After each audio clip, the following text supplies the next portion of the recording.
Cairo, good morning, or good afternoon, or good evening.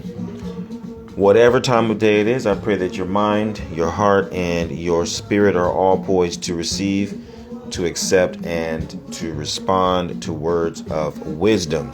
Ashe. Listen, if you're lucky, if you're fortunate, if you are blessed, you will have the opportunity for a mystic hoodoo mama to tell you something about yourself. You will have the opportunity for a spiritual soul sister to reveal to you some inspiration that she got. Maybe it was an auspicious sign that shows up in your birth chart, or it could be a dream that she had of you. It could be some card that shows up in her tarot readings every day as it pertains to you. Either way, to be regarded in such a way is a privilege indeed.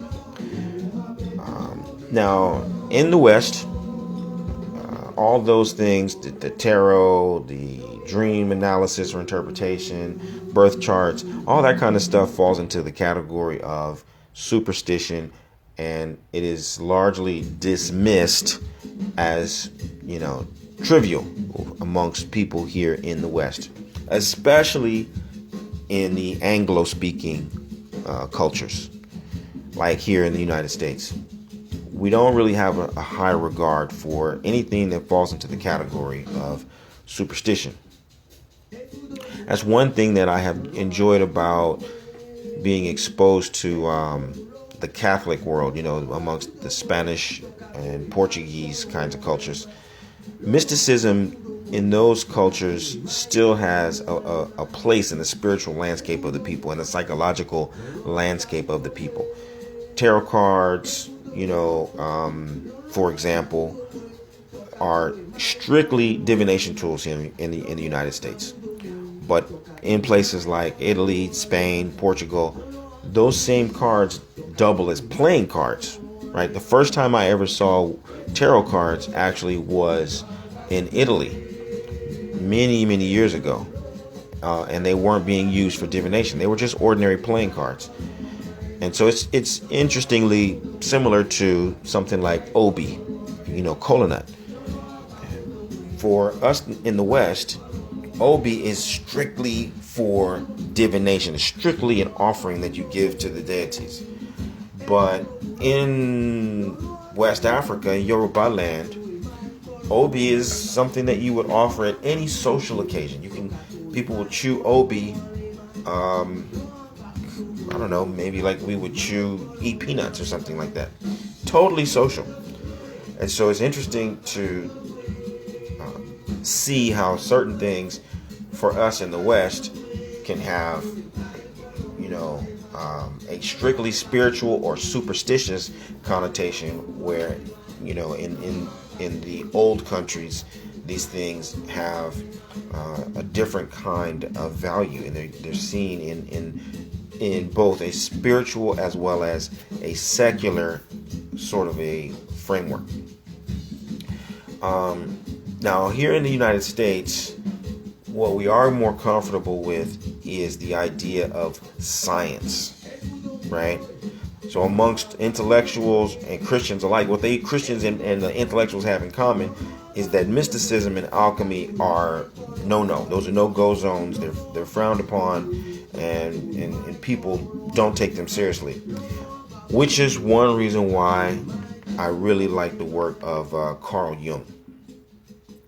According to Carl Jung, things like tarot, like astrology, any kind of divination, the I Ching, these divination systems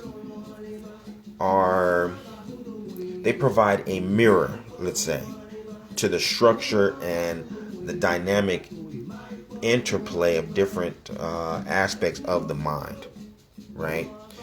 And it's also interesting to note that I want to say that Sigmund Freud is the one who brought us the vocabulary of the psyche, which is what we consider synonymous with the mind.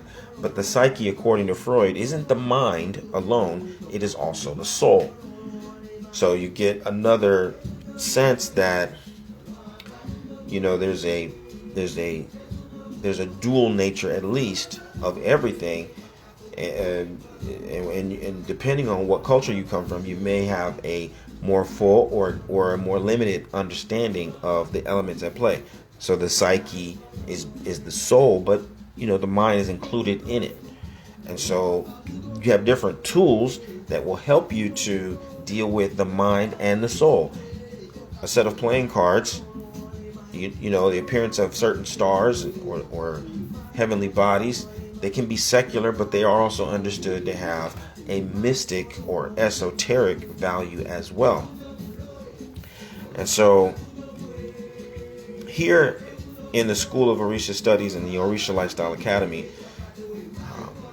what I'd like to do is try to make use of all of the different elements that we have at our disposal to provide you with a comprehensive and meaningful approach to this pursuit of life and an understanding of who you are and where you come from and what you're doing here. And so with that in mind, what I would like to do today is share a little lesson on the relationship between mysticism, alchemy, and Ifa. And to do that, I will draw a little bit from, as I mentioned before, the work of Carl Jung, whose work I really appreciate. Jung tells us, as I mentioned before, that the divination tools provide this framework that mirrors the structure of the mind. It mirrors the dynamic interplay between certain mental faculties. All right. And what I want to do is share some of these concepts in no particular order, just to give you a peek into the ways in which divination as a whole can help you to approach your life and to understand your life from a more comprehensive, complete perspective that doesn't cut off a certain aspect of your reality and leave you fragmented and scrambling to try to compensate for what's missing in your understanding of who you are and how you got to be where you are. So when we talk about divination, one element that's prominent in Jung's work is this the idea of synchronicity.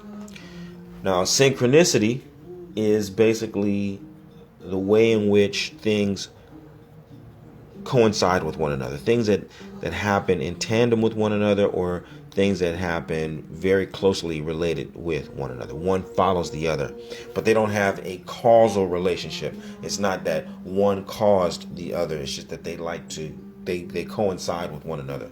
They show up at the same time. All right. Now, this has to do with divination because ordinarily what would happen is you'd have a natural appearance of two or more things.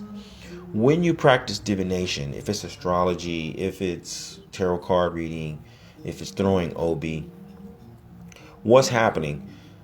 You are creating an environment wherein two things can happen at once. So the esoteric reality is unfolding in a subtle world. You can't detect it. You can't see it. You can't smell it. You may get a sense of it. You may feel it on a really esoteric level or on an emotional level, but you don't know what it is. And so you use the divination tool, and it gives you it provides it is the thing that coincides with the part that you can't see.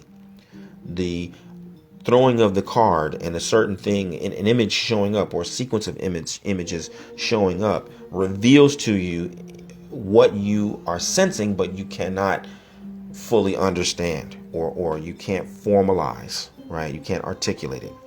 The tool gives you a way to articulate it, right? In order to, appreciate that, we can talk about things like symbols or symbolism, right? Symbolism is the process whereby your mind or your soul gives you an image. It could be a circle, it could be a color, it could be a face, it could be an object. But whatever that the case may be, the mind captures energy. There's certain energy that is contained within the symbols, right? And when you make contact with the symbol, the energy is released, right? And it creates an effect in your life. And so you can see how if you use tarot cards or you use OB, divination, or you use any other kind of divination tool, astrology, it's always associated with symbols, images, because those images mean something. And when they show up at a certain time, the meaning of the image will shift. It will stretch. Okay. These images and these symbols come out of what Carl Jung will call the collective unconscious. The collective unconscious is a repository of all the experiences, all the memories of your community. So when you go back over the generations, if you understand the idea of DNA and how things are passed down through your DNA, the idea is that there's a psychological DNA. There's all kinds of data that is passed down through the DNA, which includes memories and energetic responses to certain kinds of symbols and certain kinds of images, right? The collective unconscious is the memory bank of your community, of your ethnic community. Okay? A smaller portion of that is your personal unconscious. Okay, your personal unconscious is a storehouse of all your memories, of all your experiences. And within your personal unconscious, even though you don't consciously remember doing certain things or being in certain places, your personal unconscious can still produce and generate symbols and images that will bring you back into contact with things that you haven't thought of for decades, right? And so your personal unconscious can give you access to your collective unconscious, and your collective unconscious can give you access to things that you've never actually seen yourself, but they are part of your ancestry, and your ancestors can communicate with you through certain symbols, certain images that, like I said, contain a particular kind of energy. Another element in this process of divination is mythology. Mythology, stories, certain kinds of stories, not fables, not anecdotes, not folktales. I'm talking about mythological stories that rely upon a particular kind of imagery, a particular kind of symbolism, and organize and arrange those symbols in a certain way to create formulas. So mythology can be thought of as a formula. If you've taken math, you know formulas are important to algebra and geometry. And you have to put the formula in a particular sequence in order to create a certain outcome. A myth is a formula. It positions the king and the crown and the palace and the people and the fields and the farmers, and all of those things are positioned in a certain sequence like a formula. All those symbols and those signs are organized as a formula. It's scientific, and it's being passed down in a way that people can remember how to do certain things, even if they don't remember, the details of what they're doing, right? But the myth helps shape up the activity. If it's a ritual, if it's a ceremony, if it's a festival, if it's an initiation, mythology organizes all that energy into a formula and allows you to replicate that process again and again and again and again and again. Another concept that's important for you to understand when you approach mysticism and alchemy is the idea of an archetype. An archetype is, a lot of times people think of archetypes as deities, right? We think of the archetypes as we want to package them up, but an archetype really is more expansive than that. An archetype is a place in the collective unconscious where symbols cluster together, where they converge. An archetype is a convergence of symbols, and they converge to create a how can I describe it? They converge to create an entry point. That's what the archetypes do. They create an entry point into the collective unconscious. Archetypes, by definition, belong to the collective unconscious. There isn't a personal archetype. I don't generate my own archetype like I do an avatar on my social media. That's not what an archetype does or how an archetype comes to be. Archetypes are born out of the collective unconscious, and they provide an entry point for you as the individual to become a part of something bigger than yourself, something that you belong to that you don't know you belong to. It's just until you get to a certain stage of development that they're going to introduce your collective unconscious. Your ancestors are going to start to generate certain kinds of symbols and certain kinds of experiences that will link you to a bigger picture and help you to create a greater context for your personal experience. Archetypes help do that. And the reason why all of this is happening is what Carl Jung calls the process of individuation. Individuation, although it may sound like separating yourself, individuation is the process of becoming whole. Individuation is where you fulfill your destiny, essentially. It's where you realize it's self-actualization. This is who I truly am. This is where I truly fit in. This is how I really fulfill my purpose in the whole fabric of life. That's what individuation is about. And so when you think about all these different elements, right? All of this is necessary to go into the gumbo of mysticism and alchemy. It's about transformation. It's about self-realization. It's about becoming whole. It's about understanding who you are and why you're here so that you can play your role deliberately and purposefully, right? So within the Orisha Lifestyle Academy, what we do is we understand that Ifa provides a workable, functional matrix for bringing all those elements into play in a way that's consistent with your ancestry, consistent with your personal destiny, consistent with the moment in which you're living, which is right here and right now. Right? Ifa creates a working, functional matrix for spiritual reality and experience. And we don't have to be at war with one another. We don't have to be at odds with the different spiritual traditions. What I mean is,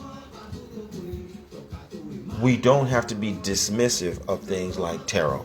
We don't have to be dismissive of astrology. We don't have to be dismissive of dreams or even science. We as Ifa devotees are called to embody this idea of Isheshe Lagba. Isheshe Lagba means that the indigenous knowledge system is senior. We're senior. And so we've been on the earth long enough to see the emergence of different traditions, the emergence of astrology, the emergence of tarot, the emergence of dream analysis, the emergence of science. We've seen those things come onto the scene. We were already here. And so we have a context for those things. And Ifa is the system that provides that context. We are called to create a practice that puts those other practices and other disciplines in their proper perspective. How do they belong to the core of our practice? Are they on the periphery of our practice? How can we use them in a judicious and responsible way so that they can really help us on this path of self-realization and self-fulfillment? This is the work that we undergo every day in the Orisha Lifestyle Academy.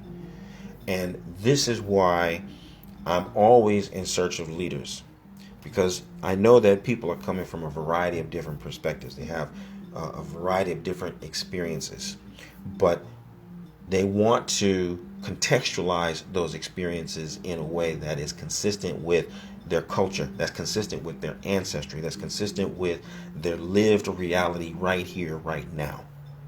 Okay? If you're one of those people, I want you to join us in the Orisha Lifestyle Academy. Visit orishalifestyle.com, visit obafemio.com, check out the blog, check out the videos, check out the courses. Join the school, start living the medicine that will help you live the medicine that will heal your life and heal the lives of those who you are destined to serve. Aboro aboye, aboshishe.